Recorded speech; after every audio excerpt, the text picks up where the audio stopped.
Laparoscopic கோலிசிஸ்டெக்டமி இந்த procedure எதுக்காக பண்ணணும்? ஃபர்ஸ்ட் ஆஃப் ஆல் இதுல பித்தப்பையில கல் சேர்றது அப்படிங்கிறதுனால பண்றோம்.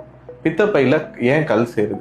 லிவர்ல இருந்து வெளியே வர்ற பித்தம், அதாவது பைல், இதனால நம்மளுக்கு நேரா கால்பேடர்ல போய் பித்தம் சேருது.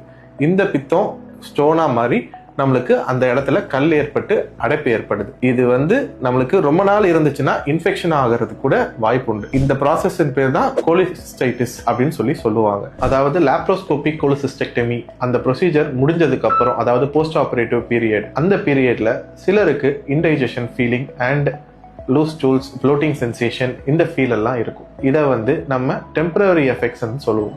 இந்த டெம்பரரி எஃபெக்ட்ஸ் எல்லாருக்குமே இருக்காது. மினிமலா ஒரு 10% ஆஃப் பீப்புளுக்கு இருக்கும். அந்த 10% ஆஃப் பீப்புள் மட்டும் ஆயிலி ஃபுட்ஸை அவாய்ட் பண்ணணும். ஸோ இந்த ப்ரொசீஜர்ஸ் பண்றதுக்கு யாரும் ஹெசிடேட் பண்ண தேவையில்லை. And for more information contact Murugan super speciality hospital, Kilpauk.